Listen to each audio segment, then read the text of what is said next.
ఎవరికి ఏ కష్టం వచ్చినా పరిష్కారం కోసం ప్రతి ఒక్కరి మనసులో మెదిలేది దాసరి నారాయణరావు గారి రూపం, ఆయన పేరే. మరి ఈరోజు ఇండస్ట్రీకి ఇది మహా విషాదం, ఇది పెద్ద దిక్కు లేని లోటు, దీన్ని ఎవరు కూడా పూడ్చలేరు. ఆయన గురించి చెప్పాలంటే చాలా ఉంది. ఒక మహావృక్షంలాగా ఆ చెట్టు కింద ఉన్న వాళ్ళకి నీడనిస్తారు, కొమ్మల్లో ఉండే వాళ్ళకి గూడు కట్టుకొని ఇస్తారు. అలాగే ఆయన నమ్ముకొని ఆయన చుట్టూ ఉన్న వాళ్ళకి సహాయం అని ఆక్సిజన్ ఇస్తారు. దాసరి గారి వైఫ్ కానీ ఇండస్ట్రీలో ఎంతోమంది పేద కళాకారులకు కానీ, అసిస్టెంట్ డైరెక్టర్లకు కానీ, కెమెరామ్యాన్లకు కానీ అడిగిన వాళ్ళకి లేదనకుండా సహాయం చేసిన గొప్ప దంపతులు.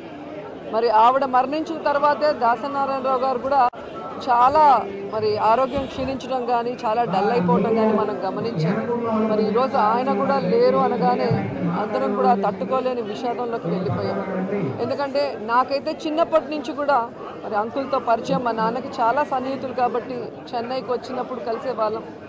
సో ఆయన డైరెక్టర్గానే కాకుండా, ప్రొడ్యూసర్గా కాకుండా, పొలిటీషియన్గా అన్ని రంగాలలో బహుముఖ ప్రజ్ఞాశాలిగా ఉంటూ అందరికీ మార్గదర్శకంగా ఉన్నారు. నిజంగా చెప్పాలి అంటే ఇండస్ట్రీకి ఆయన ఒక డిక్షనరీ లాగా, ఆయన జీవితమే ఒక చరిత్ర అని చెప్పొచ్చు. నిజంగా ఈరోజు ఎంతోమంది డైరెక్టర్లకి స్టార్డమ్ తీసుకొచ్చి డైరెక్టర్కి ఒక విలువ తీసుకొచ్చింది దాసరి నారాయణరావు గారు అని చెప్పొచ్చు. మరి అలాంటి దాసరి నారాయణరావు గారు ఇక్కడ లేరు అంటే ఎవరు కూడా తట్టుకోలేని పరిస్థితి. మీరే చూస్తున్నారుగా, వచ్చే ప్రముఖులందరినీ చూస్తే అందరికీ ఏ విధంగా సన్నిహితుడిగా ఆయన ఉన్నారు.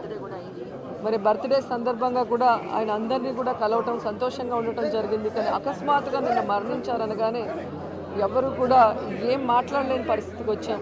మరి ఆయన ఆత్మ శాంతి చేకూరాలని, అలాగే ఈ విషాదాన్ని తట్టుకునే ధైర్యాన్ని ఆ కుటుంబానికి భగవంతుడు ఇవ్వాలని మనస్ఫూర్తిగా కోరుకుంటున్నాను.